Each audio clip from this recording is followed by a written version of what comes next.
Nós temos que começar, então, o nosso assunto, que é a ecologia, tá? Para dar sequência a esse livro. Tem uma partezinha aqui que eu vou falar um pouquinho mais rápido, tá? Um pouquinho mais rápido, mas o restante eu vou falar com toda a calma para vocês, tá? Porque ecologia, vocês sabem que elas ficam assim, ó, na prova da URGS, o normal, o frequente, o padrão, como vocês quiserem chamar, é 4 questões de ecologia, pelo menos. Tá?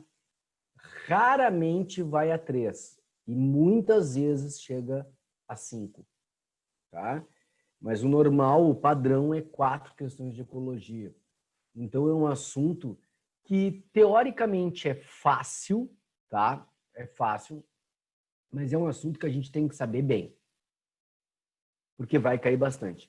E no Enem, tá? Tem a parte humana que o Enem gosta, referente a doenças, corpo humano, mas você sabe que o Enem ama ecologia. Ecologia é o assunto do Enem, né? Então, seja o que for, nós vamos precisar de ecologia. Tá?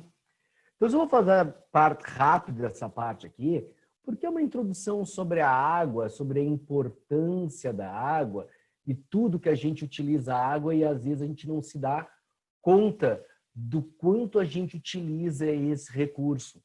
Uma vez que tu sabe que a água doce no nosso planeta é apenas 3%, né? O restante é mar, né? Tá? E o processo de dessalinização da água para usar a água é um processo caro. Inclusive, a gente usa esse processo em Fernando de Noronha, aqui no Brasil, para ter água potável lá, para ter água utilizável. Eles dessalinizam a água. E é um processo bem caro. E por isso que isso é um dos vários motivos para Fernando de Noronha ser a gente brinca de Europa brasileira, né? Que tudo é muito caro lá. Tudo é muito caro. Tá? Então, foi. Da última vez que eu fui, que a alimentação eu não achei tão cara quanto poderia ser. Achei no nível aqui de Porto Alegre, uma coisa tipo assim, esses hambúrgueres, teoricamente gourmets a 30 e poucos, 40 pila, né? Que é o normal. Mas quem é morador da ilha, isso é muito caro. Né? Porque não ganha tanto. Tirando ali um dono de hotel, né, pousada, ou uma situação diferenciada, tipo uma operadora de mergulho, que o dono ganha muito, o resto é tudo muito caro para eles, tá? Então, pessoal, essa coisa aqui é da água, onde a gente vê que tem água no processo. Você sabe que a maior parte da população, uma boa parte, maior não, uma boa parte da população brasileira não tem água encanada, né? Então, isso tornaria um problema bem sério, tá? Por não ter água encanada. Ok? Então, assim, ó, tudo que a gente usa da água, a gente chama de pegada hídrica. Se quiser calcular, tem aqui no livro de vocês, o sitezinho para calcular a tua pegada hídrica, né? É o quanto de água nós nos beneficiamos, o quanto nós tiramos de água para tudo. E aqui tem uma coisa legal para a gente ter noção do quanto se usa água no planeta, que para fazer uma calça jeans, no padrão que tu conhece, é usado mais ou menos 1.900 litros d'água. Sentar em um bar para beber alguma coisa são 4.000 litros d'água. Computador usa 31.500 litros de água. Um par de sapatos, 8.000 litros. Uma camiseta de algodão, 2.700. Ir ao supermercado, 1.000 litros. Assistir TV, 30.000 litros d'água. Então, coisas que a gente tem diariamente, que usa e que não associa com o uso da água, para mostrar o quanto a água é importante para nós, que devemos cuidar desse aspecto. Tá? Então, essa introdução aqui do livro de vocês é para dar o nível de importância da água no nosso ambiente, tá? Então, saber o quanto tem que se preservar a água, tá? Então, assim, ó, somando a água utilizada nas atividades diárias com aquela empregada na produção dos bens, serviços, um brasileiro consome mais de 7.800 litros de água por dia. Tá? Tranquilo? O que mais que causa maior impacto na preservação da água no planeta é escovar os dentes com a torneira fechada, ou deixar de assistir 1 hora de TV por dia, né? Aquelas coisas que vêm dos comentários sobre o que tu tem que fazer para reter a água. Mas só para ter uma noção do quão precioso é essa substância para nós, né? Tá? Bom, o que nós temos que fazer agora? Entrar na ecologia propriamente dita, né? Na parte teórica dela, isso aqui é uma parte prática do que acontece, que nós temos que preservar a água, e ecologia também é estudar o ambiente, as preservações dele. Então, é muito importante. Aí, nós vamos às coisas mais de matéria propriamente dita que podem ser cobradas. Primeiro, os níveis de organização da ecologia, tá? E esses vocês sabem muito bem, tá? Nós temos várias... aqui no livro coloco como níveis hierárquicos, eu não vejo como nível hierárquico, mas várias graduações, classificação, onde a gente pode englobar mais ou menos fatores, tá? Então, eu começaria, por exemplo, com um átomo. A partir do átomo a gente forma moléculas, de moléculas a gente vai formar organelas, células, tecidos, órgãos, aí os órgãos vão formar os sistemas vão formar os organismos, que vão dar origem a uma espécie, e aí nós vamos fazer a sequência. E o primeiro item importante para nós aqui é esta palavra chamada população, tá? População é o conjunto de organismos de uma mesma espécie que habitam uma determinada região. Pessoal, está faltando nesse contexto aqui colocar num determinado tempo, tá? A população, ela é relativa não somente à espécie, mas sim o local onde ela é, local onde ela está e o tempo a qual ela vive. Sendo que esse local e o tempo são relativos. Relativos de acordo com o quê? Com o texto que eu vou criar para a questão. Tá? E aí, ou o texto que eu vou fazer a análise do meu ambiente. Então, deixa eu dar um exemplo bem drástico. Assim, ó. Uma população de formigas que tem aqui no Rio Grande do Sul e uma população de formigas lá na Austrália. Tá? Mesmo que essas duas formigas sejam exatamente da mesma espécie, tá? Elas serão de populações diferentes. E é difícil a análise ecológica que coloque elas como uma mesma população, a menos que a área seja o planeta Terra. Se a área não for o planeta Terra, tá? Eles vão ser de populações diferentes. Tá? Então, a população, a área é importante, mas o tempo também. Se eu considerar pessoas que estão vivendo a partir do ano 2000, isso quer dizer que todo mundo que morreu antes dos anos 2000 fariam parte de uma população antiga, de outra população. A população atual seria a que está vivendo nos anos 2000. Tudo bem? Tranquilo? Então, esse é um ponto importante. Deixa eu pegar um exemplo assim para entender bem, que eu pego a minha mãe, que está bem velhinha, né? E eu consigo explicar isso. Se nós pegarmos a população brasileira, ou a população do Rio Grande do Sul, para ficar melhor, tá? População do Rio Grande do Sul, o que acontece? Se eu considerar a população do Rio Grande do Sul a partir da década de 1920, minha mãe, que nasceu em 1929, estaria dentro da população. Se eu considerasse a década de 30, minha mãe estaria dentro da população também, porque, afinal de contas, ela viveu nos anos 30. Nos anos 40 também, 50, 60, 70, 80, 90.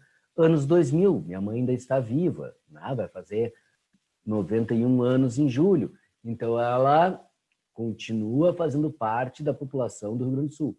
Mas se eu considerar a década de 1910, minha mãe já não faria parte da população. Tá?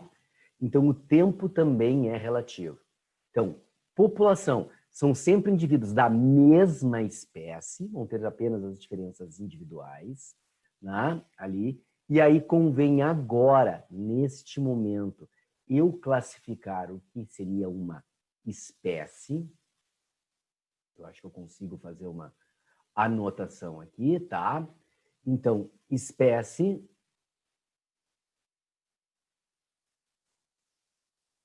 Aqui não tem anotações, vou botar um texto aqui agora.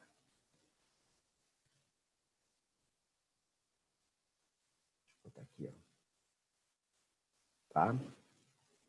Espécie são seres semelhantes, eu vou abreviar, tá? Seres semelhantes, intercruzáveis,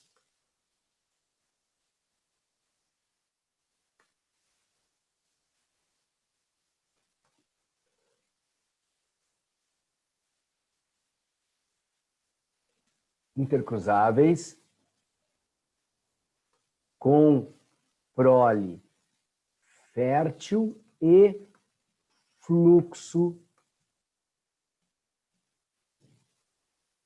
gênico. Ó, espécie está aqui, ó, texto anotação, são seres semelhantes, intercruzáveis, tá? Com prole fértil e fluxo gênico. Isso seria uma espécie, tá? Então, todos os cães estão dentro da mesma espécie. Todos os indivíduos da espécie humana estão na mesma espécie. Nos cães nós temos raças ainda. Na espécie humana, vocês sabem que nós não temos raças, tá? Nós não temos raças. Então, pessoal, temos só etnias, não raças, né? A população humana é uma, tá? Relação à área, pessoal. Se eu considerar Rio Grande do Sul, todo mundo que está no Rio Grande do Sul faz parte da população gaúcha, mas quem está fora, não.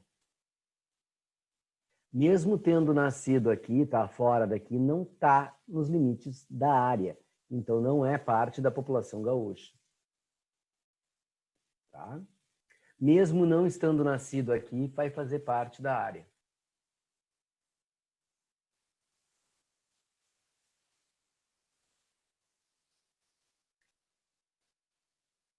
Claro, querido, já coloco aqui na mensagem, tá? Vamos botar assim, ó.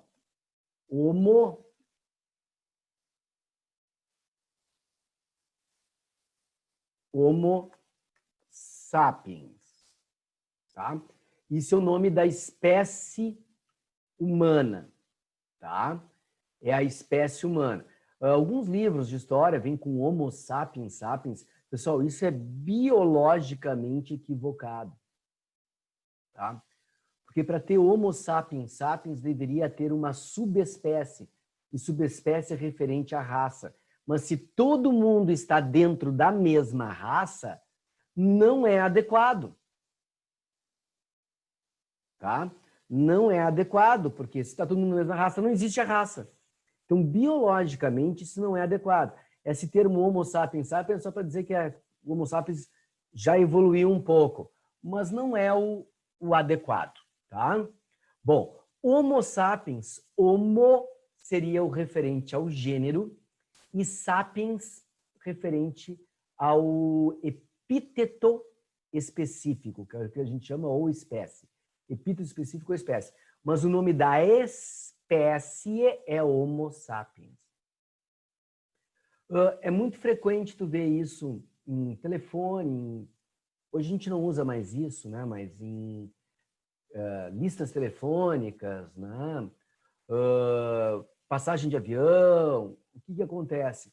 É comum ver o sobrenome, vírgula, e o primeiro nome, tá?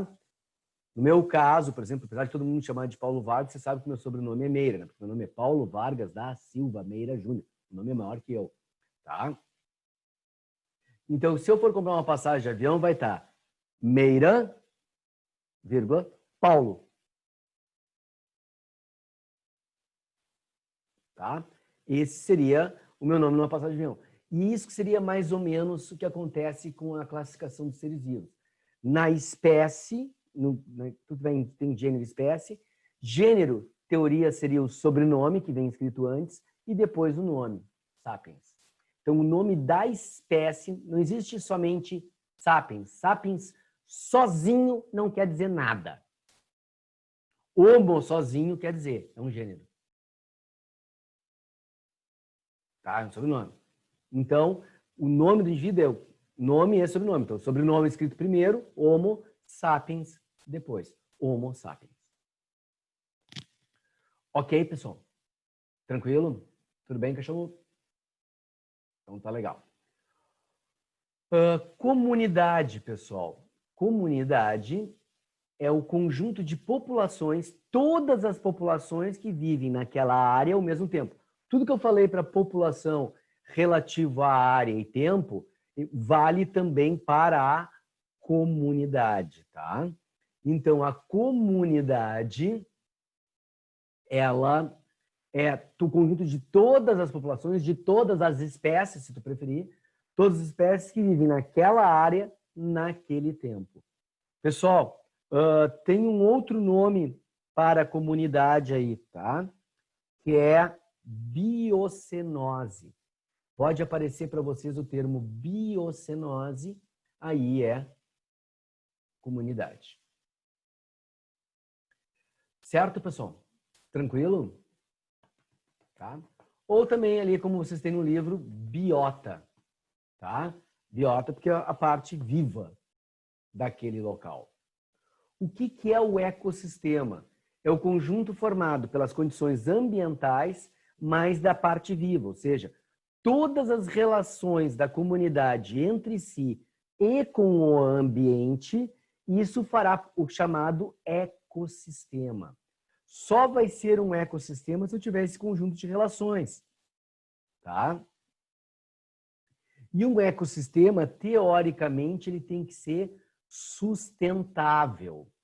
Porque se ele não for sustentável, ele tende a desaparecer. Um ecossistema não sustentável, ele acaba desaparecendo.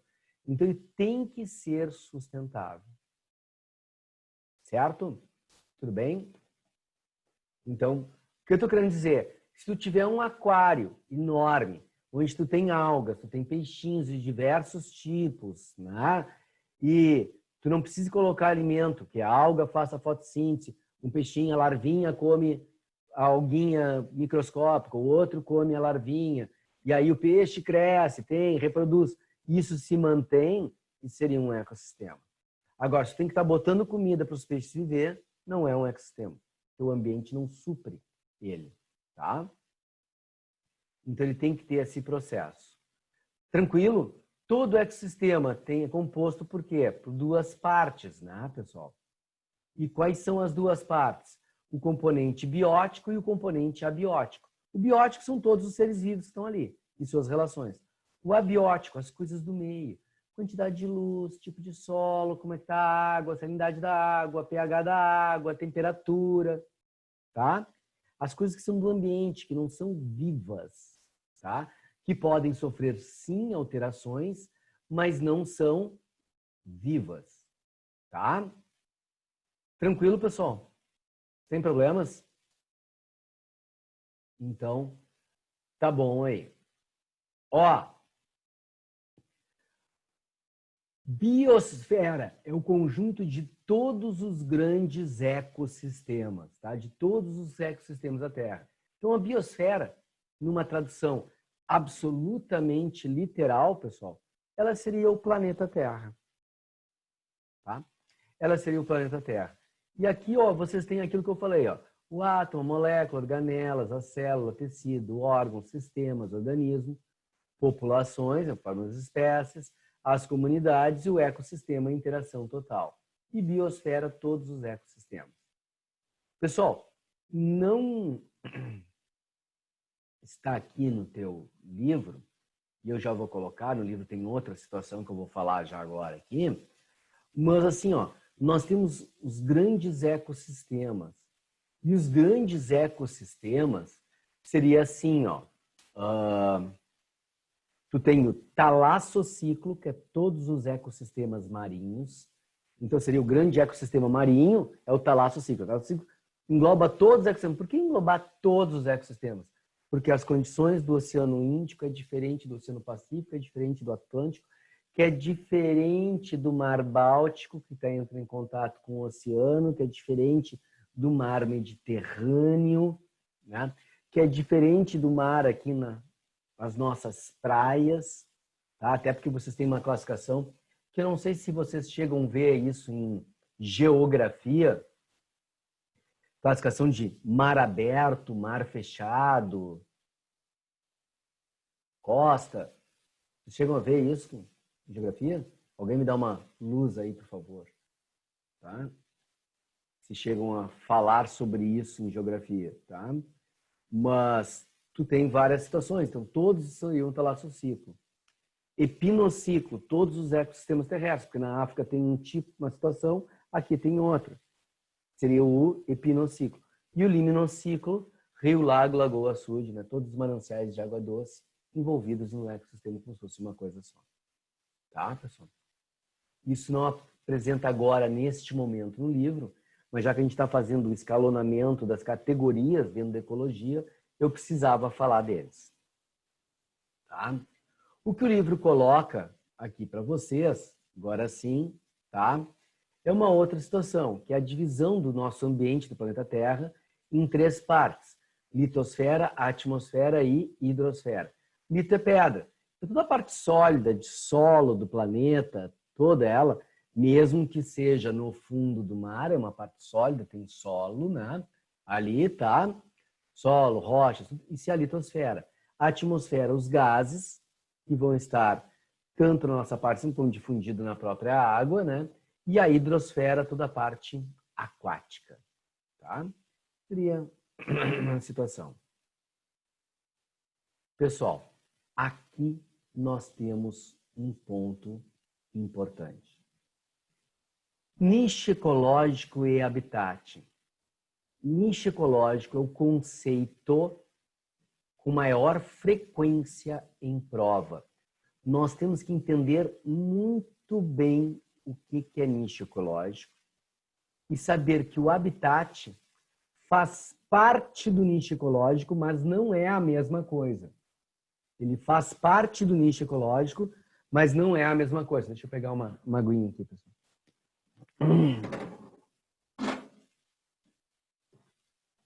Acabou a aguinha da minha garrafinha aqui. Estou pegando uma nova aguinha.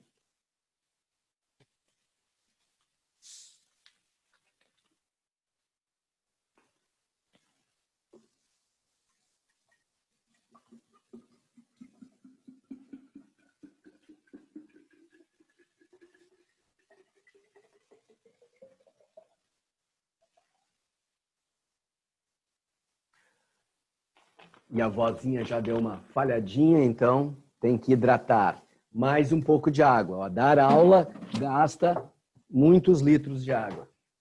Tá, pessoal? Então vamos dar a sequência.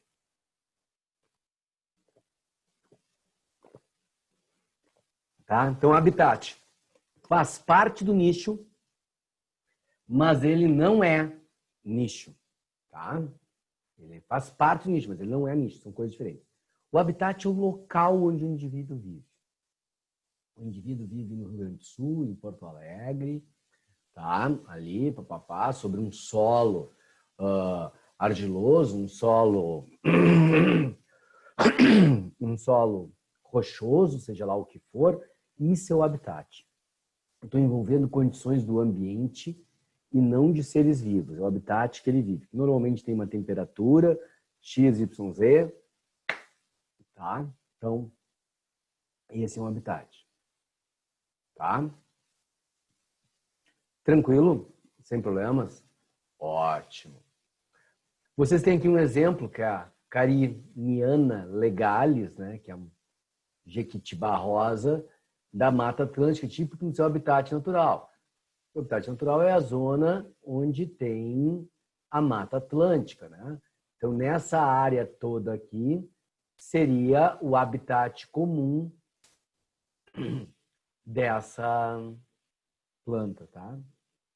Então, só para vocês terem uma noção. Ô, droga, tá falhando mesmo. Nicho ecológico. Agora sim, pessoal. Vou perder um tempo do caramba aqui. Porque nicho ecológico é tudo. Tudo.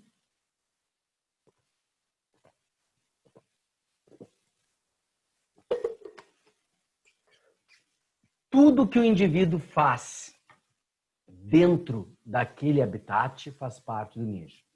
O que ele come, quem come ele, faz parte do nicho, tá? Seja qual for o ser vivo, seja uma planta, um bicho, não importa. É o que ele produz, o que ele come, quem come ele, aonde ele vive, que é o habitat, tá? Quando ele se manifesta, no caso dos animais, é mais ativo de dia, menos ativo de noite. As plantas do tipo cã são mais ativas de noite e não de dia. As plantas diurnas são assim, a dama da noite abre as flores à noite, às 11 horas, só às 11 horas. Tudo que acontece com o animal, tudo que acontece com o ser vivo, com a planta, isso fará parte do chamado nicho ecológico. Isso é um nicho ecológico. Tá? Essa é a ideia.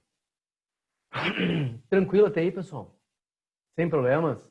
Então, essa é a ideia adequada. É aquilo ali que vai acontecer. Tá? Então, desde o momento que o animal acorda, o que ele faz, deixa de fazer, se ele corre, se ele nada, se ele voa, né? Qual é o horário, tudo está envolvido no nicho ecológico dele. Absolutamente tudo. Com quem ele se relaciona ou deixa de relacionar, depende desse nicho ecológico. Então, o nicho ecológico, ele atua praticamente em todos os conceitos dentro da ecologia. Tá? Então, ele se torna o ponto mais importante. E aí, várias coisas sobre isso. Toda vez que o homem manipulou a natureza e não estudou o nicho ecológico dos seres vivos, ele cometeu erros. O nicho ecológico é a característica mais importante.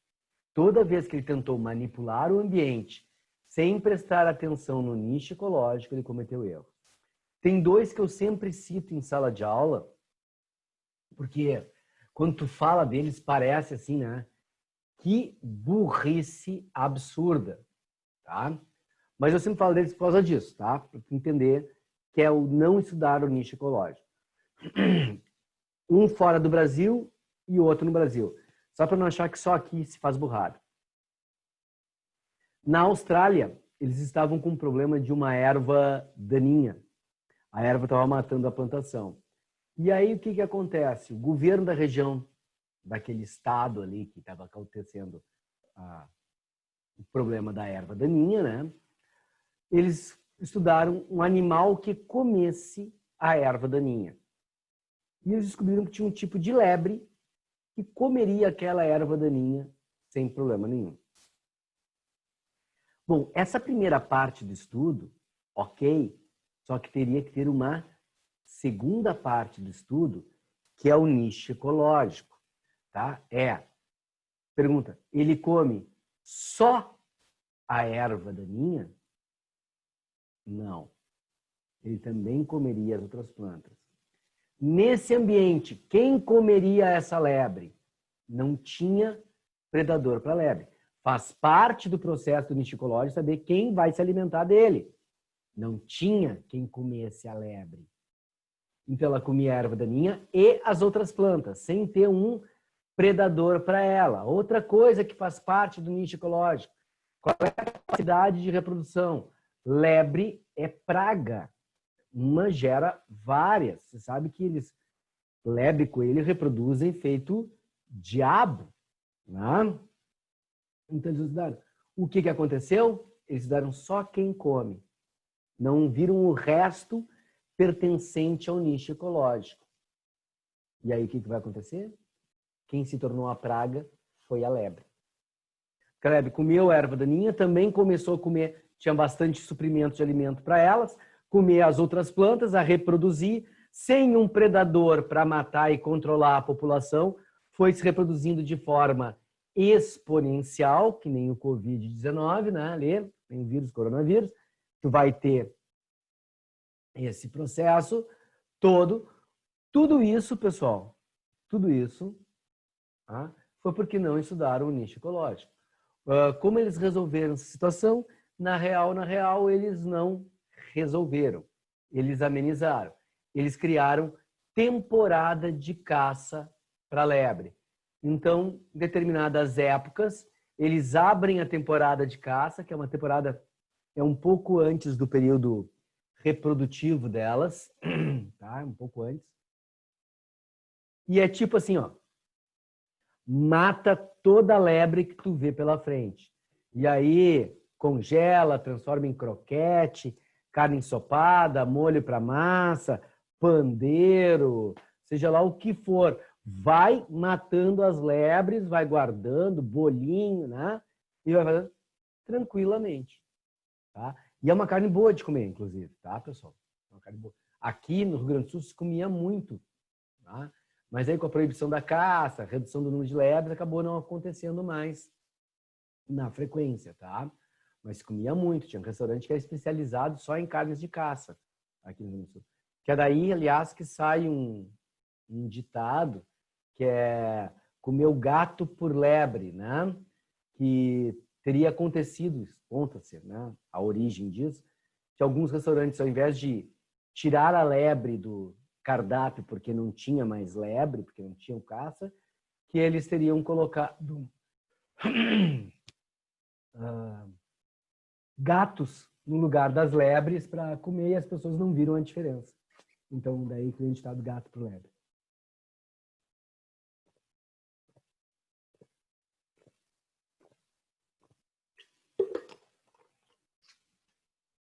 Tá? Aqui o exemplo do Brasil foi de Fernando de Noronha. Não sei se vocês sabem, mas Fernando de Noronha, antes de ser, né, um destino turístico e um parque nacional, ele era presídio. Tá? Todo preso político era exilado para Fernando de Noronha. Tá? Ele foi presídio por muitos anos. Ele se tornou parque nacional em 1988. Tá? Antes disso, ele era presídio. E aí, o que acontece? Tá? Os presos iam para lá. Com a necessidade, não tendo mais a necessidade de mandar prisioneiros para lá, o exército assumiu a ilha. E alguns indivíduos passaram a ser moradores daquela ilha. Então, eles viviam se sustentando com o que existia na ilha, peixes, pescando, né? E se alimentando e plantando ali na ilha. Só que muita coisa não dava para plantar ali, muita coisa não tinha como. Então, tinham que trazer suprimentos. E os suprimentos, na época, iam de barcos, navios. Tá? Os navios levavam suprimentos. E, junto com os navios, vieram uma grande quantidade de ratos. Tá? De ratos. E aí, o que aconteceu? Eles queriam matar esses ratos. E aí eles foram pesquisar qual animal comeria os ratos. E tem um lagarto no Brasil inteiro e em grande quantidade no Nordeste, que em alguns lugares chamam de teju e em outros de teiu, tá? Esse teju, ou teiu, ele come ratos. Então, como é um animal que tinha no Nordeste, não seria uma, entre aspas, introdução de espécie, na realidade foi, né? Porque em Fernando de Noronha não tinha espécie, mas eles queriam dizer assim, ó, faz parte do Nordeste, coloca o bicho aqui. E quem fez isso, obviamente, foi o exército. O que acabou acontecendo, pessoal? Eles botaram os lagartos lá para comer os ratos, mas não estudaram o nicho ecológico. O que aconteceu?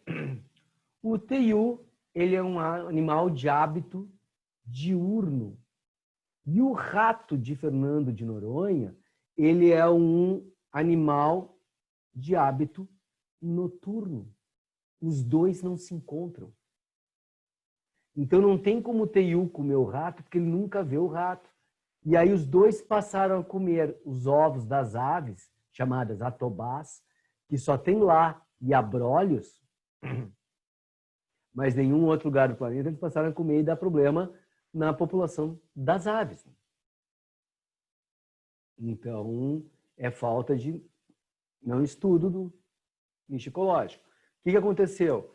Aí, quando o IBAMA assumiu e começou a transformar num parque nacional, eles começaram a fazer muitos estudos. Então, levou muito tempo eles estudando a ilha para saber todos os manejamentos que poderiam ou não poderiam fazer, até chegar no caso do rato e do lagarto. Então, como é mais fácil caçar o lagarto que o rato, eles estão pegando alguns lagartos e reintroduzindo no seu ambiente de origem, tirando de lá, para depois resolver o problema dos ratos. Eles estão com dois problemas, o rato e o lagarto. Né? Então, estão tirando o lagarto de lá para deixar o rato.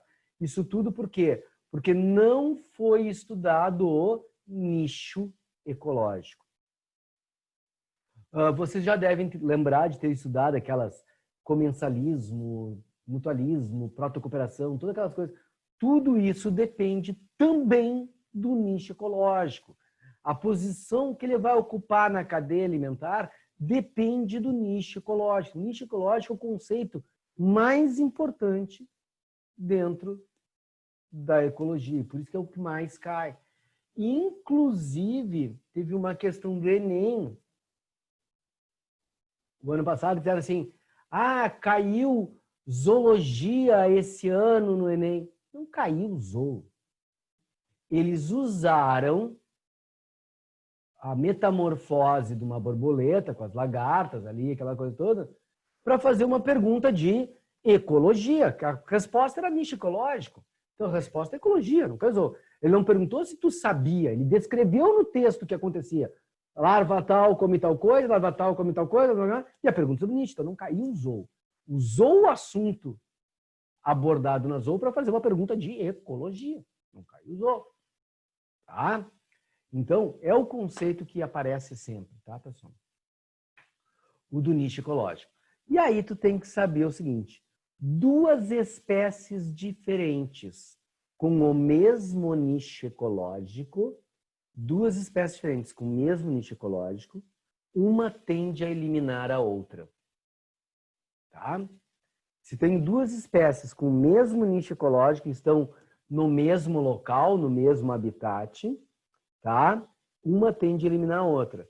Quem vai viver? A que tiver o melhor potencial biótico.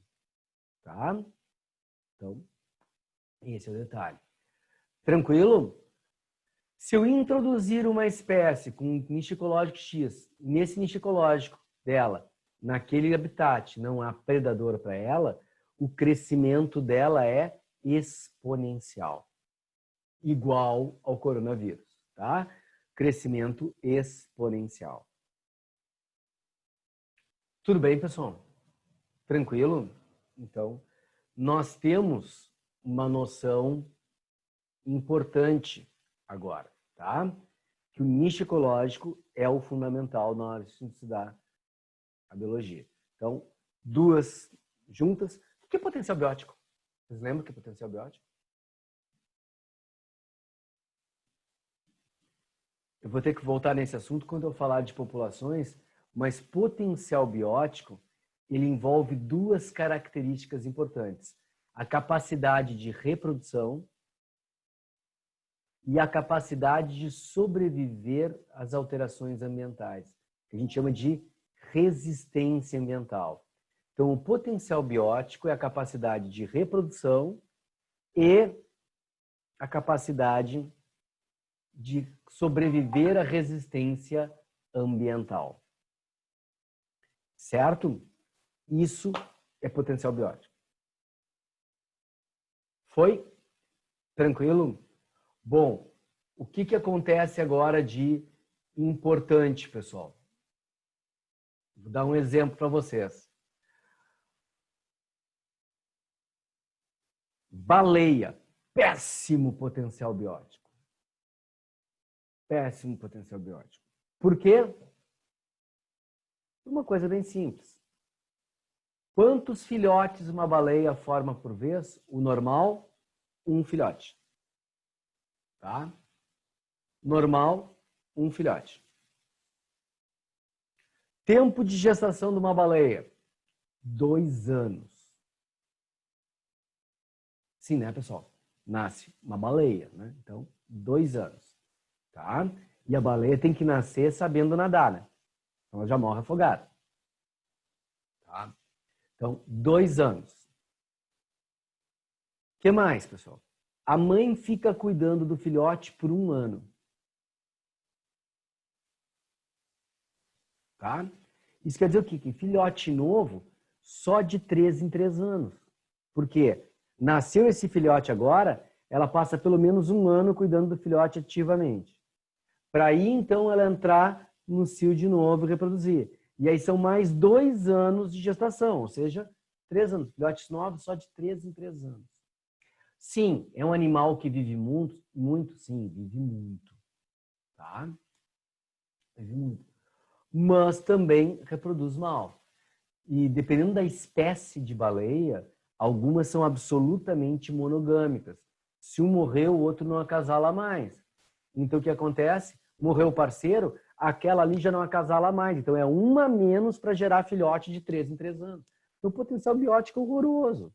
Se der alteração no ambiente, elas morrem. Tá? Então, é um problema sério. Já, vamos pegar um animal que vocês conhecem bem, que tem um potencial biótico maravilhoso. Rato. Rato, ratazana. O potencial biótico desses bichos é fantástico. Primeiro porque eles sobrevivem a tudo, esses desgraçados. Tá? Eles sobrevivem a tudo. Faz alteração ambiental, eles sobrevivem. Nós jogamos lixo e esgoto na cabeça deles, eles aprenderam a viver e se reproduzir em grande quantidade. Se reproduzem por ninhada. O filhote, logo em seguida, já está reproduzindo. Então não é só o adulto que está produzindo ninhadas. O filhote entra em maturidade sexual rápido e já sai reproduzindo as ninhadas. E sobrevivem a tudo. Então tu não consegue exterminar esse desgraçado. Não tem como tu exterminar ele.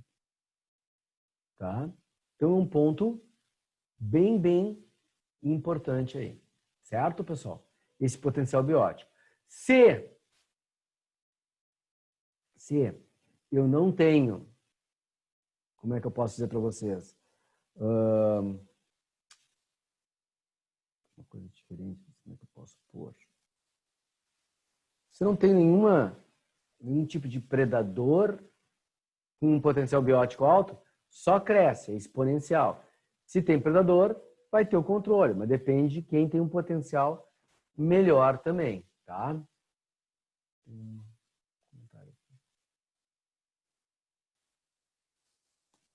Pomba tem bom potencial biótico também, Iago. É bem bom. Porque é uma praga, tem no mundo inteiro, né?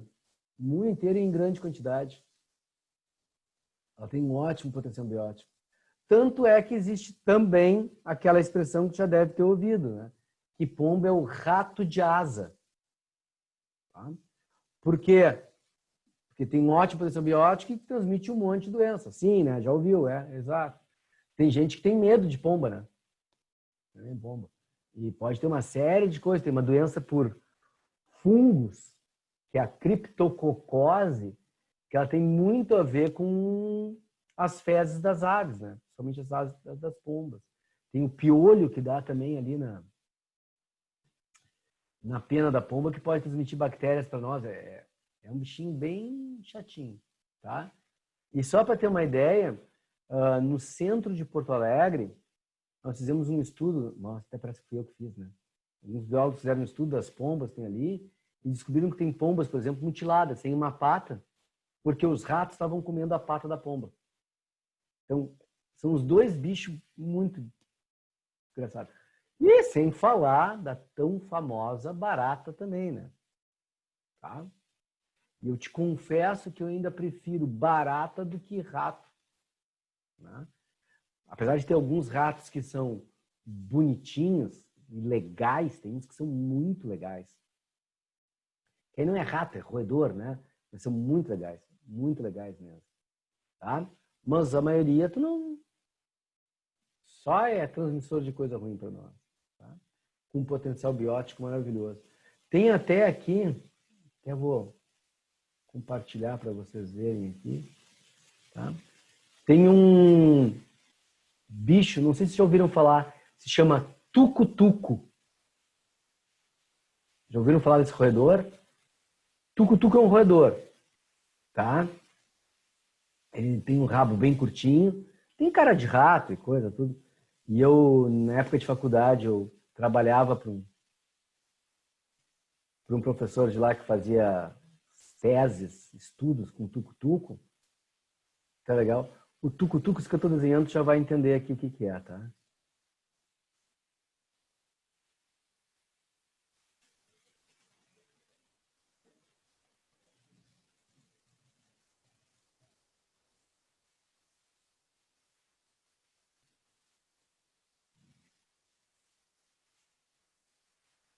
Isso aqui, o tucutuco é um roedor tipo marmota que ele fica embaixo da terra, ele faz uma toca embaixo da terra. Aqui perto de casa tem bastante preá. Sim, preá também é um roedor, só que a preá não tem rabo. O tucutuco tem. Só que o tucutuco ele faz uma galeria embaixo da terra que ela tem 3 partes, tá? Uma é o dormitório dele. Ele faz o quarto para dormir. Aqui é a cozinha, é onde ele se alimenta. E aqui é o matadouro, onde tem a transa. Aqui é o motel. Né? É aqui que ele vai transar e produzir os filhotes, e a fêmea fica aqui para ter os filhotes. Aqui dorme, aqui come. E essa portinha aqui é sempre fechada. Ele só abre quando vai sair. Tá? Para quê? Para manter a temperatura interna constante. Então, é um ambiente climatizado. Então, tu vê que é um bicho fantástico, né? Cria um local para dormir, um local para comer e um para transar e ter os filhotes. E ainda climatiza. Porque a gente nunca mete a mão numa toca que está aberta. Porque tem 2 opções. Ou o bicho não está mais ali, ou entrou uma cobra. E não vai ser bom de se deparar com ela. Tá? Então, ponto bem importante aí. Certo, pessoal? Tranquilo? Então, aqui é um lobo-guará. Tá? Tem gente que acha lindo, tem gente que acha feio. Tá? Eu acho que esse lobo-guará, ele faz um misto, assim, meio de lobo com hiena, né? Os pelos mais escuros, pernilongos, né? Pernilongo, eu digo, né? Perna longa, né? Ali. Então, tudo envolve aqui, ó. Como está falando de nicho, ó, como se alimenta, parasitas que tem, é diurno, noturno, solitário, que grupo vive, né? Tudo faz parte do sistema do nicho ecológico, tá? Num mesmo habitat, eu posso ter diferentes nichos ecológicos, tá? Então, num mesmo local, eu posso ter aqui, ó, uma ave que vai viver sobre esta área, né? Tu tem o manguezal, onde tem a... Opa, foi demais, desculpa. Puxar um pouco e... Foi demais. Tá? Manguezal aqui tem mão pelada, que eles chamam, que é o guaxinim. Lembram bem desse bicho aqui, né? Guaxinim. Tá? Esse aqui é o que rouba as bolachinhas da Pocahontas. Tá? O caranguejo que vive no manguezal ali, tá? O camarãozinho do manguezal, os peixes que tem. Então, num mesmo local, tu tem o robalo de água doce, né? Tem essa situação aqui, né? E o manguezal aqui, o gorrobala, como ele aguenta água saloba, né? Ele sai do mar, vai para o rio, né? O mangue se caracteriza por isso, né? Ter o contato com o mar, né? Tá? Tranquilo? Sem problemas? Cada um se alimenta de uma coisa diferente. Um pega o fruto, outro pega o caranguejo, outro pega, né? Cada um tem uma coisa diferente. Tranquilo, pessoal? Ó, aqui que eu falei quando tu tem um ser vivo com um nicho ecológico quando tem predador, que é o risco dos bioinvasores. Aqui um exemplo que está em todo o litoral brasileiro, aliás, América do Norte, Caribe e América do Sul. Esse coral-sol, ele não é nosso aqui, ele é lá do Oceano Índico, tá? Tá vindo para cá com os navios chineses, né? O AliExpress, né? Ali, o Alibaba, né? Trazendo. Eles enchem lá as coisas com portas, quando chega aqui esvaziam, as larvas ficam aqui. Né? Então, pessoal, é um horror. Que qual é o problema dele? Como ele não tem predador, ele se sobrepõe, ele passa a ter um potencial biótico aqui maior do que as espécies nativas. Então, ele está eliminando as espécies nativas de corais. E isso não poderia acontecer. Tá? Isso não pode acontecer. Certo? Tranquilo? Então, um ponto importante. Então, hoje tem vários projetos para eliminar o coral-sol. Tá? Olha, falei Índico, desculpa, mas é do Pacífico, né? Então, eliminar o coral-sol. E aqui tem, que eu já li esse texto aqui para vocês, né? Todas as espécies exóticas, são aquelas que não são uma coisa, quando não tem no ambiente, não tem predador, elas acabam gerando problema para a biodiversidade. Tá? Já que está o dado aqui. Ó, aqui, ó. Até o ano de 2016, as ações desse projeto já removeram mais de 8,3 toneladas de coral-sol. Então, desde que começou o projeto, tá? 1980 começou ali, papá, né? Processo todo. O coral-sol é um coralzinho pequenininho, tá, pessoal? Eles removeram 8 toneladas até o ano de 2016. Para ver o poder de invasão desse bicho e de como ele toma conta do ambiente, né? E não é só ele. Agora tem um outro invasor que está também na América do Norte e na América do Sul, Central e do Sul, que é o peixe-escorpião, peixe-leão, aquele que tem os espinhos todos para tudo que é lado. Ele é invasor, pessoal. Ele é invasor. Tá? Então, inclusive, um dos últimos mergulhos que eu fiz em San Andrés, que é uma ilha que pertence à Colômbia, embora seja mais próxima do Panamá. E essas coisas de ilha pertencem a quem é muito estranho, né, pessoal? Porque Fernando de Noronha, por exemplo, em linha reta, está muito mais próximo de Natal do que de Recife, tá? Mas ele pertence a Pernambuco e não ao Rio Grande do Norte. A ilha San Andrés, ela é muito mais próxima do Panamá do que da Colômbia, mas ela pertence à Colômbia, né? Aquelas coisas assim de território. Aliás, esse é um dos problemas que está tendo com a ilha, que eles estão em briga, né?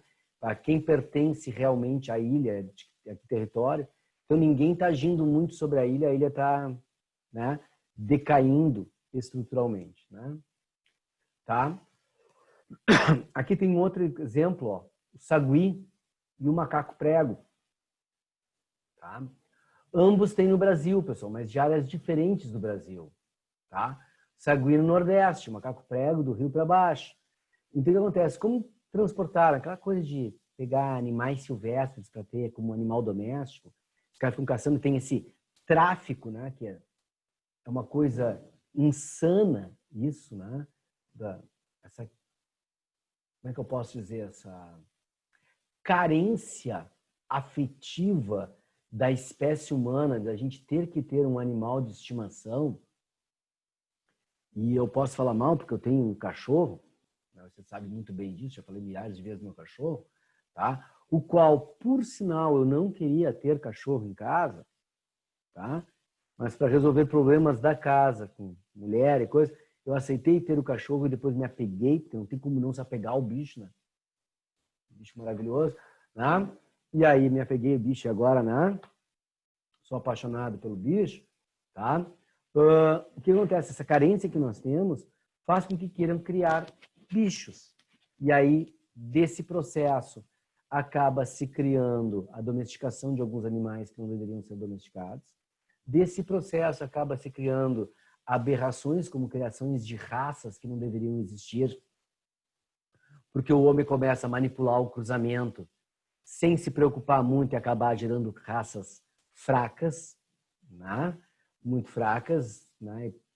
Ruim para a espécie dos cães, né? E dos gatos, seja lá de qual for, e de querer pegar bicho diferente, para dizer que não tem o cão e o gato, eu tenho um sagui, eu tenho uma iguana, eu tenho, né? Não sei o quê.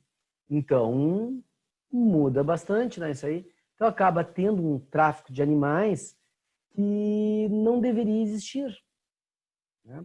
Então, o saguia parou no rio. Só que ele é um invasor. E aí, o que acontece? Ele compete com alimento com o macaco prego.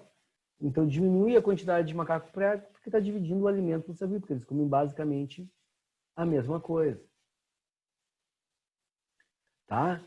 Plantas invasoras, como a jaqueira. Então, aqui, pessoal, no livro, vocês vão ter diversos exemplos, né, de plantas que vão se tornando invasoras, plantas e animais que vão se tornando invasores. Aqui em Porto Alegre, não sei se vocês lembram, foi até questão do vestibular da URGS, que eles falavam do mexilhão dourado. E o mexilhão dourado, além de se tornar um invasor aqui, porque não tem predador para ele aqui, ele acabou invadindo tanto a ponto de gerar problema para a circulação de água nos nossos canos. Ele estava criando um entupimento nos canos. Então estavam os bombeiros mergulhando e quebrando com marreta e arrancando blocos e botando em sacos para remover, para permitir a circulação da água, porque eles estavam bloqueando os canos, porque não tem predador para eles. Né? Então é muito estranho, né? Tá? Muito estranho. Então acaba gerando isso. Claro que isso vem dos navios, toda aquela estrutura diferenciada. Tá? Tudo bem até aí, pessoal? Algum problema? Energia e matéria nos níveis tróficos. Pessoal, a energia ela é unidirecional. A matéria é reciclável. Tá? Então, energia, não existe um reaproveitamento da energia, ela tem que ser gerada o tempo todo. Tá? Existem vários processos de geração de energia, nós vamos ter que... e a matéria, a gente recicla a matéria. Tá? Para a matéria, nós temos aquela velha e boa lei de Lavoisier, né? Nada se cria, nada se perde, tudo se transforma, ou churrasco de hoje, carreteiro da janta e bolinho de amanhã, né? Tu vai ter todo o sistema de reciclagem importante.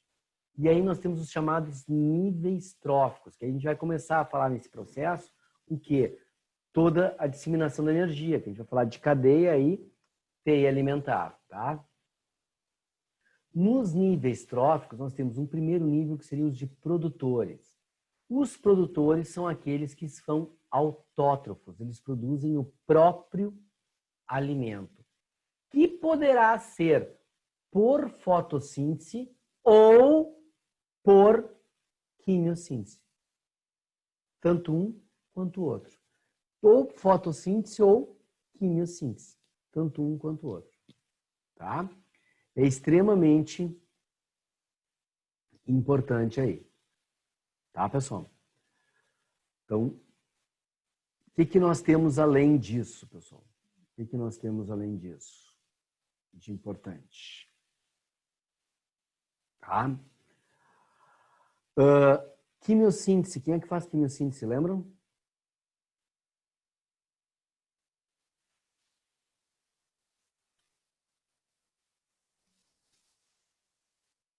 pelo jeito não.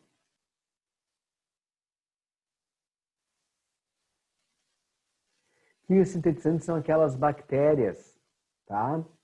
Nitrobactérias, que envolvem nitrogênio, ou sulfobactérias, tá? Aquelas bactérias nitrificantes, tá? Arqueias são quimiosintetizantes? São também, tá? Arqueias são quimiosintetizantes também.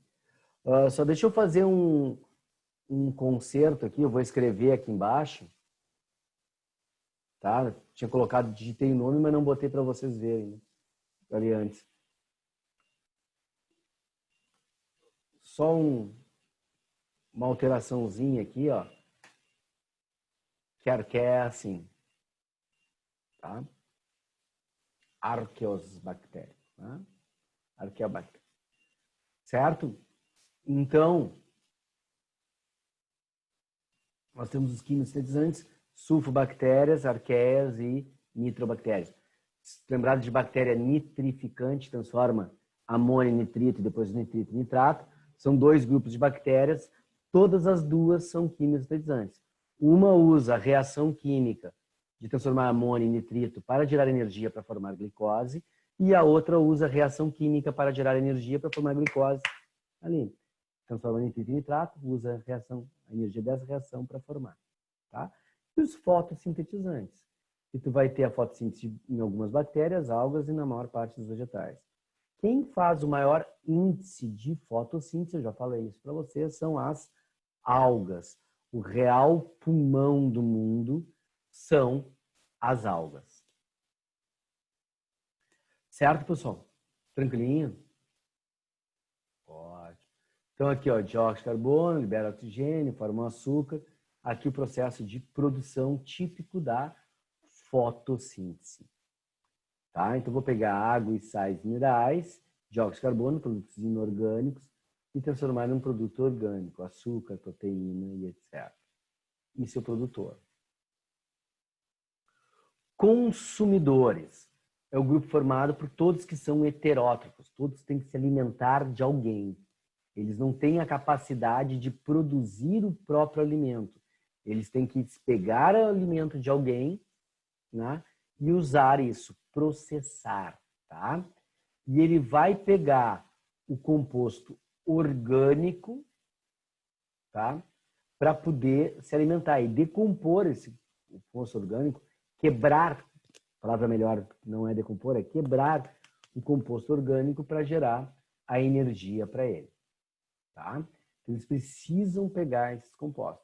E os inorgânicos também, né? Porque a gente precisa de sais minerais também. Certo? Então, esses são o consumidor. E aí eles seguem uma sequência básica. Quem come exclusivamente vegetal vai ser chamado de consumidor primário, porque é o primeiro a consumir, o que come os vegetais, que são produtores. Ou quem come um produtor, seria o termo mais correto, vai ser chamado de consumidor primário. Agora, quem se alimenta do consumidor primário vai ser o consumidor secundário. E assim por diante. Tá, pessoal? Tranquilo? O terciário como secundário, assim por diante.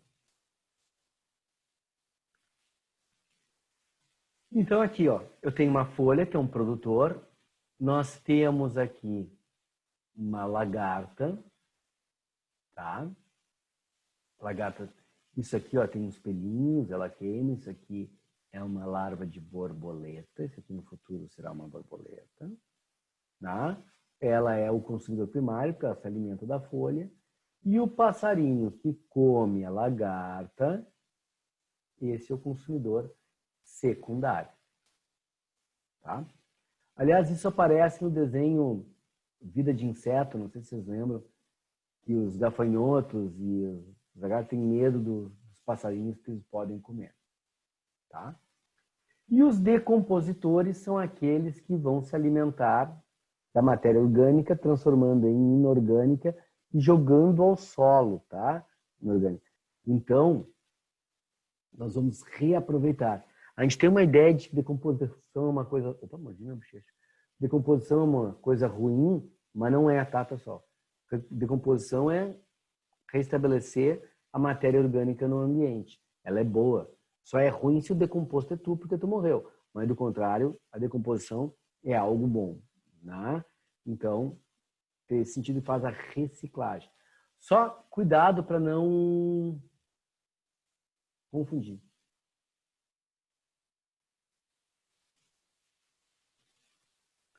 Onívoros são consumidores primários e secundários? Iago, o onívoro é um consumidor primário e algum nível de consumidor qualquer, além do primário. Primário mais algum outro nível. Ele pode ser o secundário, ele pode ser o terciário, ele pode ser o quaternário. Deixa eu pegar um exemplo diferente.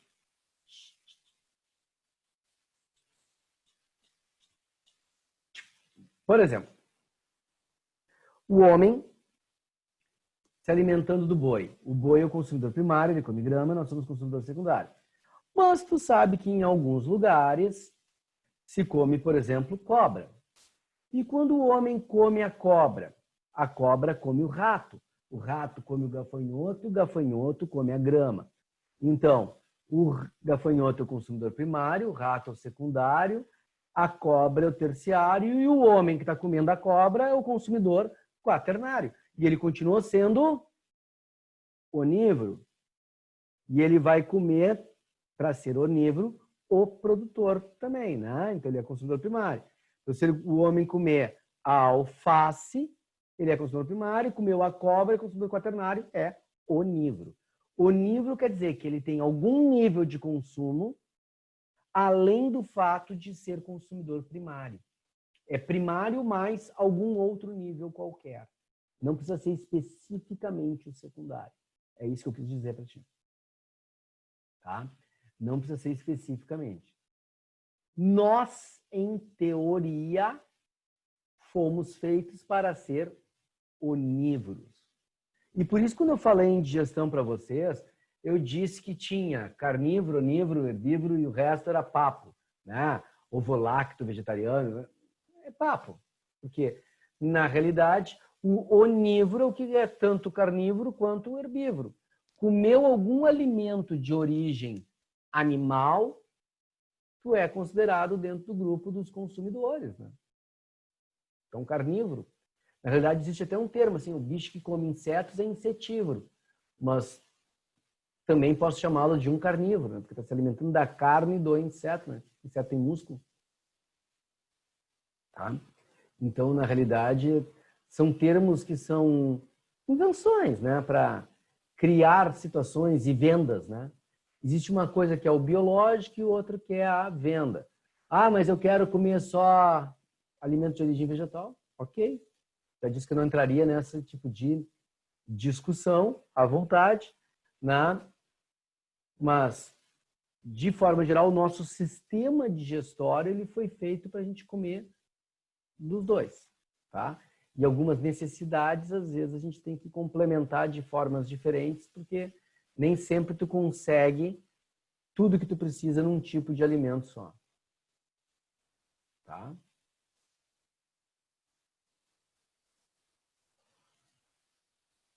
Ok. Tá. Uma coisa, pessoal, decompositores. Aqui nós temos um fungo chamado orelha de pau. Tá?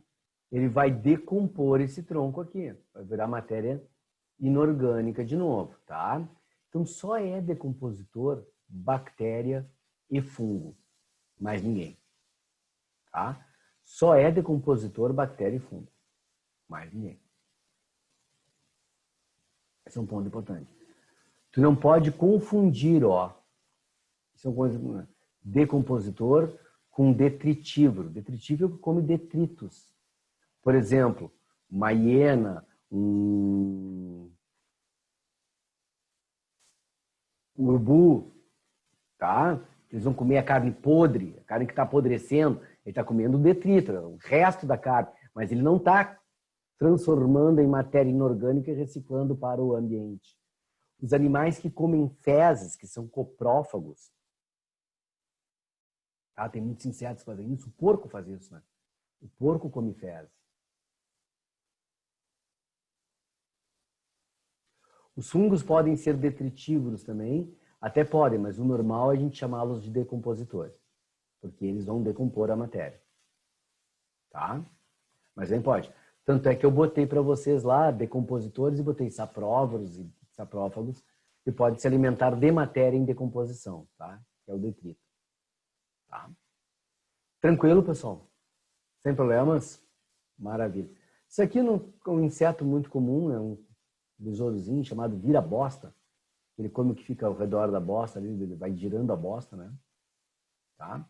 E vai se alimentando do que tem aqui, né? Porque aqui tem fibra vegetal, aqui tem ovos, tem uma série de coisas que ele pode se alimentar. Tá? Fechou até aqui, pessoal? Tranquilo? Tempo de decomposição das coisas. Aí aqui, de novo, entra aquela parte, tipo que era da água, para te dar conta. Aqui, referente ao nosso lixo, tudo que nós deixamos, tá? Então, lignina, aquela fibra vegetal que é absolutamente natural, ela leva mais ou menos uns 3 meses para ser decomposta. Dependendo do tipo de ambiente, se é seco ou se é úmido, tá? Então, vai. O papel, se ele está plastificado, encerado, ele dura mais, tá? Então, depende muito do que é. Tá? Então, a lignina, em torno de 3 meses para ser decomposta. Tá? A madeira do fósforo, 6 meses.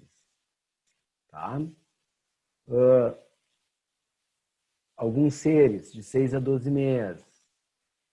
Um cigarro, de 1 a 2 anos para demorar para decompor. Tendo as bactérias e os fungos agirem sobre o tabaco. Tá? Tranquilo, pessoal? 5 anos, um chiclete no chão. 10 anos, metais. Mais de 100 anos, plástico. Vidro, 4.000 anos. Só para a gente ter uma noção. Tá? Então, tem aqui, mesmo está escrito lá, está aqui uma figurinha para tu enxergar. Tá? Lixo radioativo, só 250.000 anos. Um vidro, 1 milhão de anos. Tá bom, né? Madeira pintada, 13. Pneu, ninguém sabe ao certo. Boia de isopor, por volta de 60 anos. Inclusive, isopor não é uma coisa reciclável, né? É difícil, tá? E eu vou começar a falar de cadeia e teia alimentar. Tá? Só para a gente ter uma noção do nosso lixo. Tá? Cadeia alimentar e teia alimentar, pessoal, elas são praticamente iguais. Na realidade, o livro de vocês dá um conceito aí, tá? São as representações das relações tróficas alimentares, a teia também, tá? Só que a cadeia, ela é linear. Essa é a grande diferença entre a cadeia e a teia. O ser, ele participa de um único nível trófico. Produtor, consumidor, secundário, terciário, um nível trófico. Ela é linear, tá? Isso é a cadeia. A teia podem ser várias cadeias interseccionadas ou o mesmo indivíduo participando de mais de um nível trófico. Essa é a grande diferença entre cadeia e teia, a linearidade. Tá? E, na realidade, tanto uma quanto outra demonstra para onde está indo a energia. A cadeia, mais que representar os níveis tróficos, é para representar a dispersão da energia. Como acontece a passagem da energia de ser vivo para ser vivo. Tá? O mais importante é essa transmissão da energia. Tá? Isso é o que vai ser representado numa cadeia. Tá? O nível energético de cada um. Tá? Sendo cadeia linear. Certo? Tranquilo? Aqui nós temos um exemplo da cadeia, um produtor, um consumidor primário, um secundário, um terciário, e botou o decompositor. Ó, pessoal, normalmente numa cadeia, nós não representamos o decompositor, porque o decompositor ele participa de todos os níveis tróficos. E, portanto, né, sai um pouco da linearidade, vai mais para um lado de uma teia. Então, normalmente não é representado em prova. mas sabem que existe o decompositor também, tá? Então, a grama aqui, o capim, como tu quiser chamar, tá? Como é que eles botaram aqui? Capim, tá? É o produtor, o porquinho da Índia aqui, o consumidor primário, uma serpente, o secundário, e o gavião, o terciário, tá? E ficaria um comendo o outro. O que é importante aqui? Talvez isso apareça no livro de novo, mas eu já vou falar. Como esse aqui produz a própria energia, ele tem 100% da energia, tá? Porque ele produziu a própria energia. Entretanto, o produtor ele tem metabolismo. Então, parte da energia dele é consumida, tá? E transformada em calor.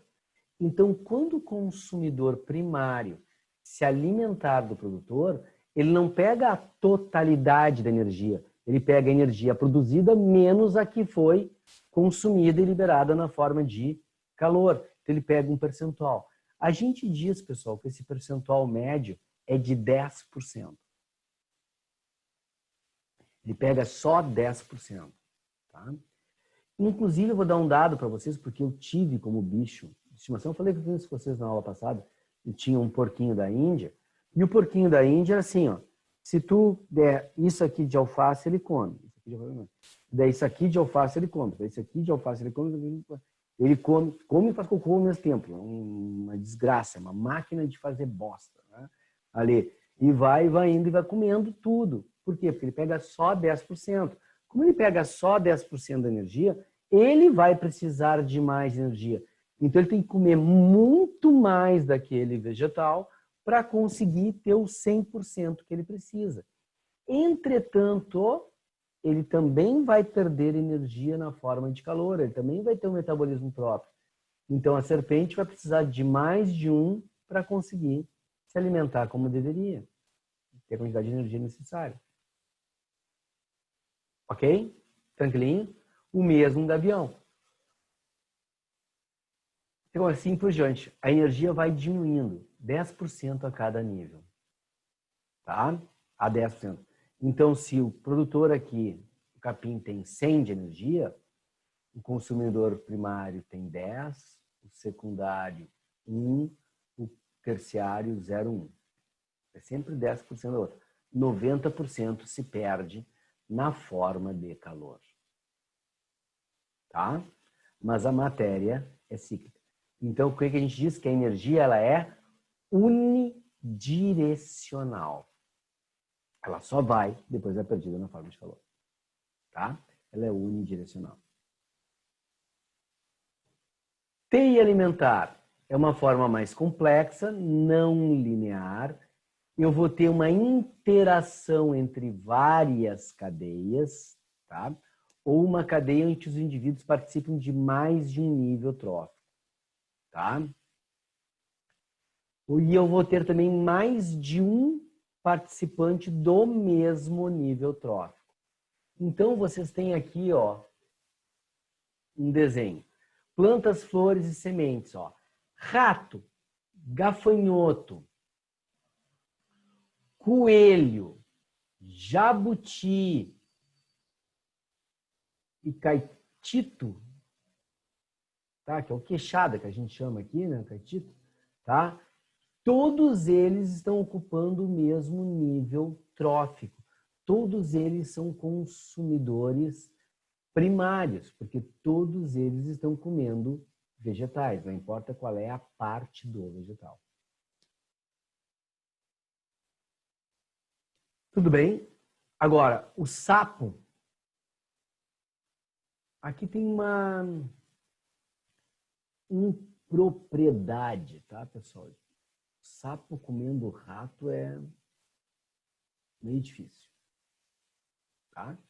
Bem difícil o sapo comer o rato. Ah, mas tentaram fazer aqui um esqueminha, né? Mas é difícil, tá? Mas o gafanhoto é comido pelo sapo, pelo besouro, pelo escorpião, tá? Pela andorinha. Então, ó, sapo, andorinha, escorpião, besouro, todos se alimentam, estão no mesmo nível trófico. Tá? Agora, a raposa que come o coelho, ela está no mesmo nível trófico que o besouro, porque ela está se alimentando do consumidor primário. Tá? Quando ela come o caetito, né? Queixada, né? Ela também está se alimentando do consumidor primário. Então, raposa, besouro, escorpião, sapo, estão no mesmo nível trófico, tá?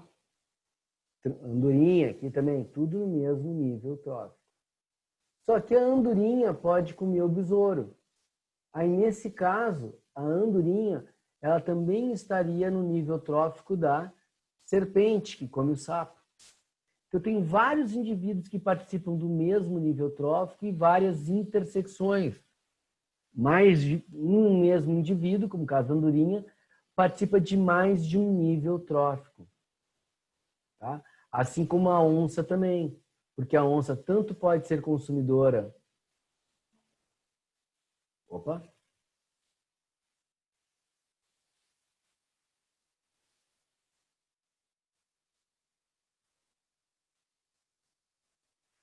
Aqui, pessoal, tem uma coisa equivocada, né? Eles estão colocando como as fezes, porque a fruta não come onça, né? Ali. Mas estão colocando que os dejetos largados por eles servirão de alimentos, tá? Nutrientes para as plantas, flores e frutos e sementes, tá?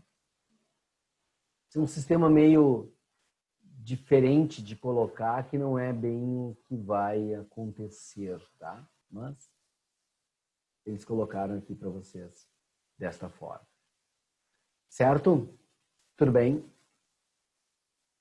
Maravilha. Tá? Então, na teia alimentar, nós temos aqui fluxo de energia, acabei de falar para vocês, né? Que é unidirecional, a matéria é cíclica, tá?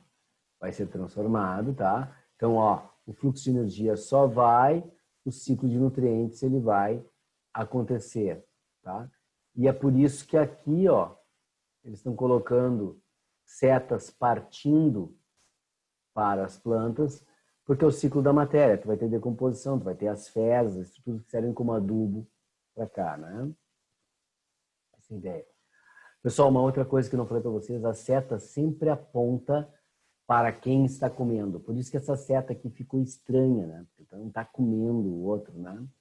Que é para onde está indo a energia. Na realidade, a seta aponta para onde a energia está indo. E no caso aqui eles usaram as fezes como transmitindo energia para os vegetais. É meio estranho, tá, essa representação. Aliás, bem estranho. Tá? Fluxo de energia só vai, o nutriente é cíclico. Tem alguma dúvida aqui, pessoal? Não? É tranquilo essa parte aí? Acho que é, né? Então a parte cai bastante, tá? Mas a gente tem que ter essa noção, tá? De diferenciação de cadeia e teia alimentar. Tá? Energia e biomassa dos indivíduos. Ó. Só o processo que promove a entrada de energia é a fotossíntese, ou a quimiossíntese. Tá? Apenas cerca de 1% da energia luminosa da Terra é utilizada pelos produtores, mas ela é o suficiente para produzir mais de 200 bilhões de toneladas de matéria orgânica anualmente. Tá? Então, na realidade, eles estão querendo mostrar todo o fluxo da energia partindo para todos os seres vivos. Desculpa. E a produção de toneladas, né, de 200 bilhões de toneladas de matéria orgânica. O que nós chamamos de biomassa? A matéria orgânica produzida pelos seres vivos. E por que eu estou falando isso? Porque depois a gente vai ter aquelas pirâmides de biomassa, né? Então, toda a matéria orgânica produzida pelos seres vivos entra no processo da biomassa, tá? Proteína, carboidrato, vitamina, todo o processo que está aí. Tranquilo? Outra parte da biomassa produzida pelo indivíduo é utilizada pela respiração celular, tá? Que é oxigênio, água e entre outros sais minerais. Então, todo o processo aqui, ó. Fotossíntese gera biomassa do produtor, restos vegetais, crescimento, reparo, reprodução, devolve, né, os nutrientes, calor se dissipa, então tem o ciclo da matéria e a energia indo embora. Tá? Segue o mesmo padrão. Fechou, pessoal? Tranquilinho? Então eu vou parar a nossa aula por aí, porque já está no horário para vocês almoçarem. Próxima aula começa a falar dessa transferência de matéria e energia toda aqui, que basicamente é um pouco similar ao que a gente já viu, mas para tocar e a gente poder falar das outras situações que são as pirâmides ecológicas. Certo, pessoal? Tchau, bom almoço para vocês e até amanhã, né? Amanhã a gente se encontra aí. Tchau, tchau. Tchau, Gianluca. Tchau, Bárbara. Tchau, Caxambu, Iago, todos que estavam na aulinha aí. Tá?